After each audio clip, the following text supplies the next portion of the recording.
हम शुरुआत करेंगे प्रधानमंत्री मोदी की रूस यात्रा से। पीएम मोदी 2 दिन के रूस दौरे पर हैं। वो वहां 22वें भारत रूस वार्षिक सम्मेलन में हिस्सा लेने पहुंचे। दोनों देशों के बीच साल 2000 में वार्षिक सम्मेलन की शुरुआत हुई थी। ये पहला मौका है जब प्रधानमंत्री नरेंद्र मोदी यूक्रेन जंग के बाद रूस का दौरा कर रहे हैं।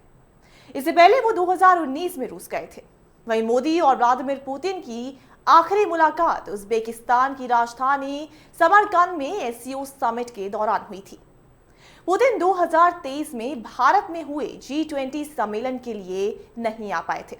मोदी का ये रूस दौरा उस वक्त हो रहा है जब अमेरिका में नाटो समिट भी शुरू हो रहा है।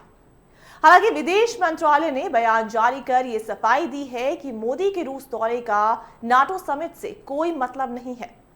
दरअसल यूक्रेन जंग शुरू होने के बाद से रूस यूरोप में अलग थलग पड़ गया। इस बीच उसे चीन और भारत का साथ मिला है। हालांकि भारत रूस के मामले में अपना स्टैंड न्यूट्रल रखना चाहता है। इसके बावजूद पूरी दुनिया, खासकर पश्चिमी देशों की मोदी के रूस दौरे पर खास नजर है।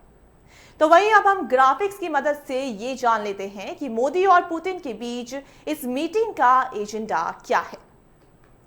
सबसे पहले है बढ़ता व्यापार घाटा। भारत और रूस के बीच यूक्रेन जंग के बाद व्यापार तेजी से बढ़ा है। इसमें बड़ा हिस्सा भारत की तरफ से खरीदे जा रहे कच्चे तेल का है। तो वहीं उसके बाद है S-400 air defence system. Bharat ने 2018 में रूस से S-400 एयर डिफेंस सिस्टम खरीदने के लिए डील की थी। इस डील के तहत अगले 5 सालों में भारत को ये सभी एयर डिफेंस सिस्टम मिलने थे। हालांकि अभी तक रूस ने सिर्फ 3 ही एयर डिफेंस सिस्टम भारत को दिए हैं। अभी भी 2 S-400 भारत को मिलना बाकी है। तो वहीं आखिर में है नया ट्रेड रूट। भारत और रूस के बीच व्यापार को बढ़ाने और उसमें लगने वाली लागत को कम करने के लिए नए ट्रेड रूट पर भी बातचीत। हाल ही में भारत ने ईरान के चाबहार पोर्ट को 10 साल के लिए लीज पर लिया था। पश्चिमी देशों को मोदी की रूस यात्रा पर क्या रुख है, इस बारे में बात कर लेते हैं। हालांकि अभी तक पश्चिमी देशों के नेताओं ने मोदी की इस यात्रा के बारे में खुलकर कोई भी टिप्पणी नहीं की है।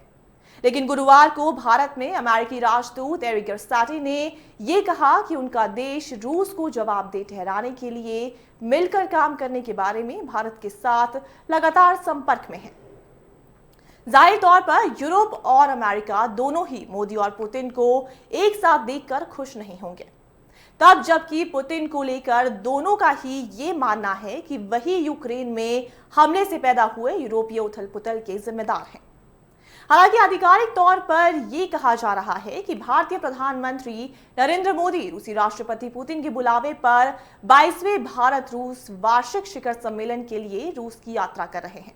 पिछले 3 सालों के दौरान दोनों ही देशों के बीच कोई भी द्विपक्षीय बैठक नहीं हुई है। पीएम मोदी का ये रूस दौरा कई मायनों में अहम है। एक तरफ चीन से रूस की बढ़ती नजदीकियां, तो दूसरी तरफ रूस विरोधी माने जाने वाले गुट नाटो की बैठक के वक्त पीएम मोदी का ये दौरा है। आमतौर पर रूस भारत के बीच होने वाली ये सालाना बैठक साल के अंत में होती है। ऐसे में इस दौरे के वक्त को लेकर अंतर्राष्ट्रीय मामलों के कई जानकार सवाल भी उठा रहे हैं। रूस और यूक्रेन बीते 2.5 साल से युद्ध कर रहे हैं। इस युद्ध के कारण दुनिया के कई देशों के धड़ों में बंट गए हैं। एक तरफ वो देश हैं जो रूस के खिलाफ हैं, तो दूसरी तरफ वो देश हैं जो रूस के साथ हैं। ऐसा ही एक मजबूत धड़ा है नाटो। इसी लिहाज से नाटो का ये समिट अहम माना जा रहा है। ऐसे में रूस मोदी की इस यात्रा को कैसे देख रहा है? रूस यूक्रेन जंग को 2 साल से अधिक समय हो चुका है। रूस अब भी यूक्रेन पर ताबड़तोड़ अटैक कर रहा है। वहीं अमेरिका समेत पश्चिमी देश रूस को तोड़ने की कोशिश में लगे हुए हैं। रूस को दुनिया से अलग थलग करना चाहते हैं, मगर पुतिन भी हैं कि मानने को तैयार नहीं है। वो भी पश्चिम को लगातार जवाब दे रहे हैं। कभी चीन को साथ कर, तो कभी नॉर्थ कोरिया का दौरा करके, तो कभी वियतनाम को अपने साथ मिलाकर। रूस ये बता रहा है कि पश्चिम भले ही उस पर पाबंदी लगा ले, मगर उसके साथ भी दुनिया के कई देश हैं। रूस मोदी की इस यात्रा को अवसर के रूप में ही देख रहा है।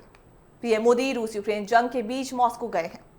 मोदी की इस यात्रा से रूस दुनिया को संदेश देना चाह रहा है। साथ ही वो पश्चिम के अलग थलग करने वाले प्लान पर भी पानी फेर रहे हैं। तो अब देखते हैं कि इस मुलाकात से क्या कुछ निकलकर सामने आता है।